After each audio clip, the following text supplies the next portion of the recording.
Tu apprends l'anglais, l'espagnol ou peut-être le chinois. Tu ne progresses pas ou tu as l'impression de tourner en rond. Laisse-moi te dire que tu n'es pas le seul. Lorsqu'on commence à apprendre une langue étrangère, on ne sait pas toujours à quoi s'attendre et on se pose beaucoup de questions.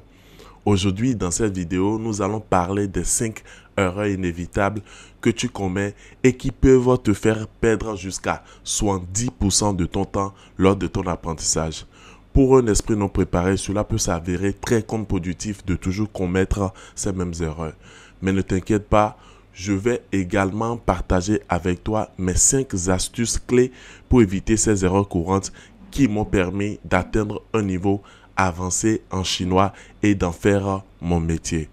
Ce qui te permettra également de progresser rapidement dans ton apprentissage et d'atteindre ton objectif.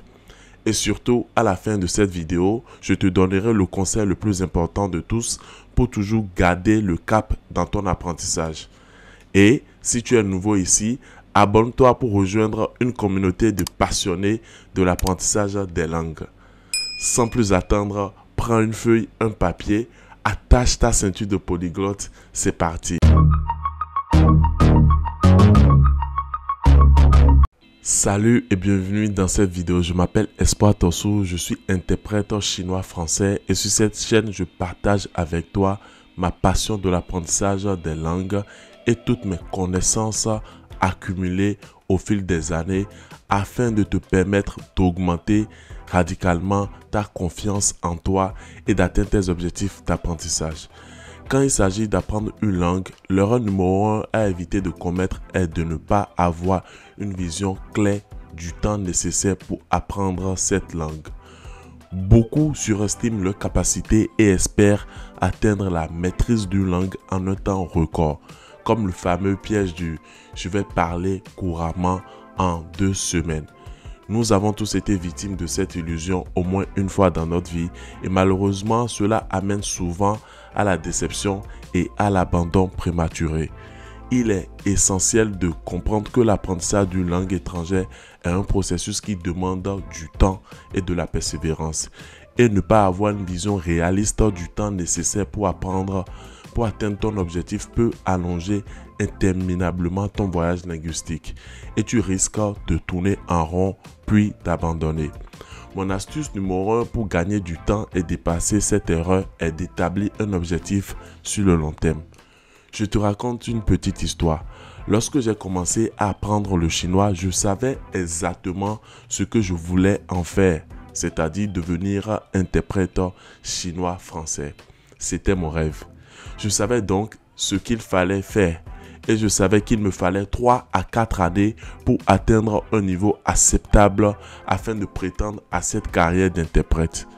Cela m'a pris un peu plus de 4 ans, mais au bout du compte, j'y suis arrivé. J'y suis arrivé tout simplement parce que j'avais une vision claire de pourquoi j'apprenais le chinois et en plus, je savais à peu près combien de temps je devais investir pour atteindre cet objectif. Ce qu'il faut faire donc, c'est d'avoir une vision claire de ton objectif et ensuite de décomposer cet objectif général en de tout petits objectifs. L'objectif général sur plusieurs années se décompose donc en objectif annuel qui se décompose ensuite en objectif mensuel qui se décompose à son tour en objectif hebdomadaire qui bien sûr va se décomposer enfin en objectif journalier. Tu peux par exemple prévoir d'atteindre le niveau C1 en anglais en 3 ans puis décomposer comme suit.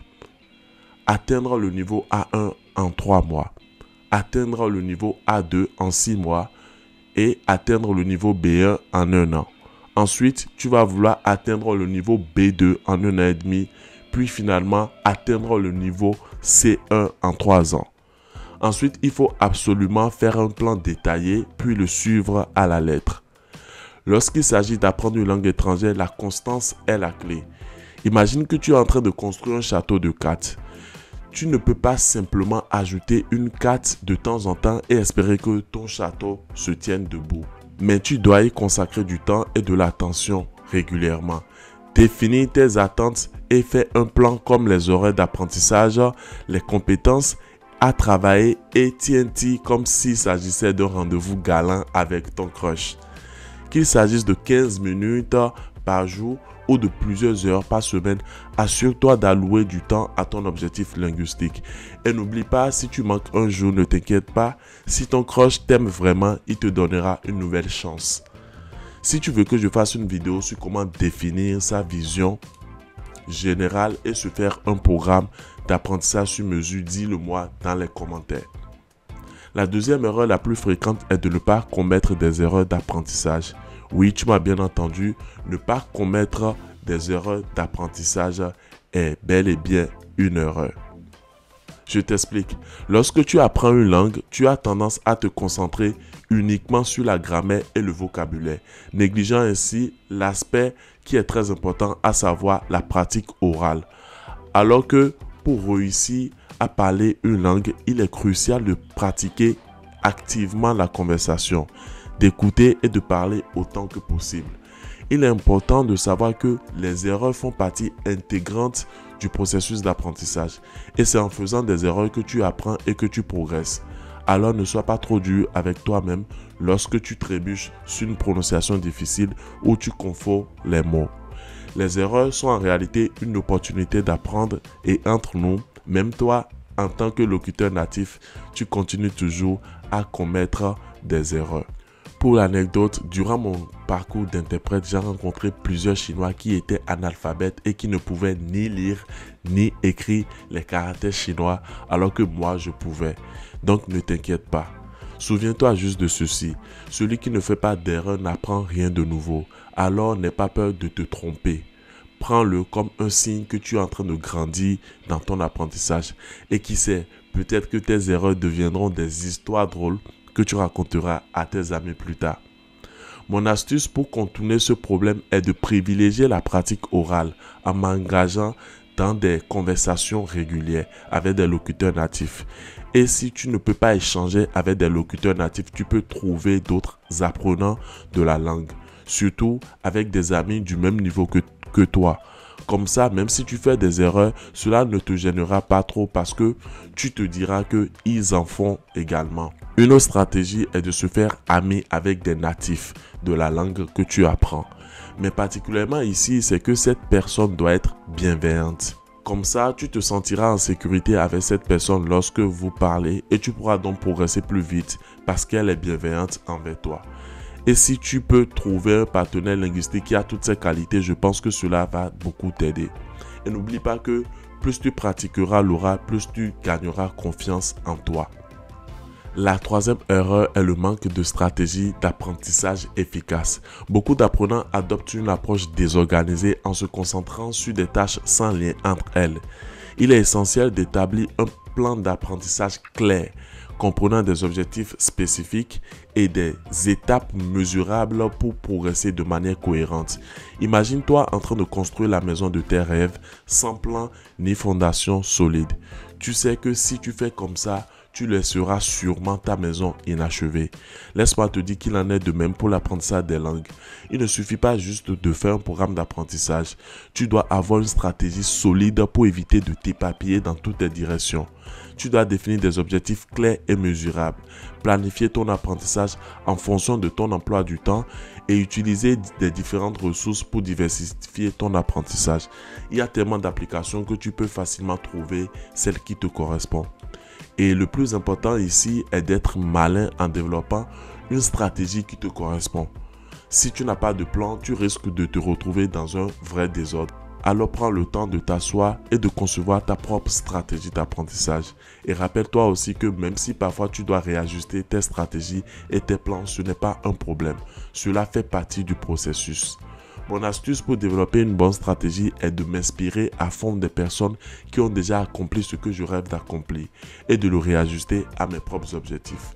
Aujourd'hui sur Internet, il y a des centaines voire des milliers de personnes qui ont déjà accompli ce que tu rêves d'accomplir. Donc inspire-toi d'eux pour développer tes propres plans et stratégies. Il ne sert à rien de réinventer la roue. Il faut juste savoir utiliser la roue qui a déjà été créée par les autres pour atteindre tes propres objectifs. Dis-moi comment tu fais ton plan et quelle est ta stratégie secrète. Et si tu veux que je fasse une vidéo sur comment je m'inspire des gens pour développer ma propre stratégie, dis-le moi dans les commentaires. L'erreur numéro 4 est de ne pas sortir de sa zone de confort. Ta zone de confort est à la base là pour te protéger. Mais si tu veux vraiment grandir, il faut absolument sortir de temps en temps de cette zone. Pour la plupart du temps, les miracles et les grands changements ne se produisent pas à l'intérieur de cette zone. Pour progresser réellement dans l'apprentissage d'une langue, tu dois sortir régulièrement de cette zone et explorer le monde linguistique qui t'entoure. N'hésite pas à t'immerger dans la culture de la langue que tu apprends. Écoute de la musique, regarde des films, lis des livres et bien sûr pratique la conversation avec des locuteurs natifs. Ne sois pas timide et encore une fois, même si tu fais quelques erreurs ou si tu dois chercher tes mots, les natifs apprécieront les efforts que tu fais. Et ils seront très ravis de t'aider à améliorer ta langue. Alors, vas-y, brise les barrières de ta zone de confort et découvre un peu le nouveau monde linguistique qui t'entoure. Mon astuce pour sortir de ma zone de confort est de suivre et de m'intéresser à des contenus que j'apprécie. Par exemple, j'adore les dessins animés. Je consulte donc des contenus chinois en dessin animé haute résolution parce que j'aime regarder des vidéos d'excellente qualité. Et je choisis surtout avec soin les thématiques que je regarde. Partage avec moi les contenus que tu adores regarder et que tu peux regarder sans te fatiguer. La 5e erreur est le manque de motivation et de persévérance. Apprendre une langue étrangère peut être difficile et décourageant par moments. Il est important de rester motivé en se fixant des objectifs réalistes et en célébrant les petites victoires et se rappeler constamment de pourquoi tu souhaites parler cette langue.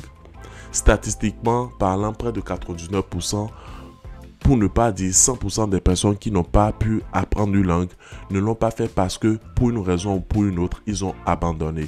Donc, même si tu n'as pas les meilleures stratégies, les meilleurs plans et les meilleurs outils et que tu persévères jusqu'au bout, je te garantis à 100% que tu peux et que tu vas y arriver. Même si tu n'auras pas un niveau impeccable, tu auras un niveau acceptable. Mon astuce ici, c'est simple. Au lieu d'être motivé, je vais te demander d'être discipliné, de te fixer des objectifs et des plans largement atteignables et de les exécuter avec une discipline militaire. La discipline l'emportera toujours sur la motivation parce que la motivation peut varier selon ton humeur ou ce que tu traverses dans ta vie. Mais la discipline, c'est la discipline. Peu importe ta motivation, tu te brosses les dents tous les jours. Enfin, j'espère. C'est pareil. Et c'est pour ça qu'il faut se fixer des objectifs atteignables et accessibles pour toi. Ne sois pas pressé d'y arriver. Une dernière chose, si tu rates de travailler selon ton plan d'un jour, ce n'est pas un problème. Continue normalement ton apprentissage le jour suivant et regarde devant toi. Dis-moi tes astuces pour être discipliné. Et si tu veux savoir comment je fais, dis-le-moi dans les commentaires. Mon astuce ultime que je veux partager avec toi et que j'utilise depuis plusieurs années est de me préparer psychologiquement pour mon apprentissage. Je t'explique. Lorsque, après avoir réussi par exemple à ton bac, tu t'inscris dans une filière à l'université pour un master. Tu sais qu'il te faut 5 ans et donc tu es préparé psychologiquement à passer plusieurs années à l'université et à passer plusieurs examens avant d'obtenir ton diplôme. C'est exactement le même concept pour l'apprentissage des langues. Si tu sais ce que tu veux atteindre comme objectif et que tu es conscient des efforts et du temps qu'il te faut pour y arriver, tu seras plus serein et tu pourras avoir un processus plus contrôlé et plus fluide. La préparation mentale est donc la clé quand tu as fini de suivre les 5 astuces que je viens de partager avec toi. Quand tu es préparé mentalement, tu verras alors que toutes ces erreurs que nous venons de voir ne seront au fond que des balises sur ton chemin. Voilà, tu as maintenant les clés pour éviter les pièges courants de l'apprentissage des langues étrangères et progresser rapidement vers la maîtrise de la langue dont tu veux parler. Mets ces astuces en pratique et tu seras lentement mais sûrement sur la voie d'atteindre tes objectifs. Merci d'avoir suivi cette vidéo et surtout, n'hésite pas à me poser tes questions dans les commentaires. Prends soin de toi. Ciao, ciao.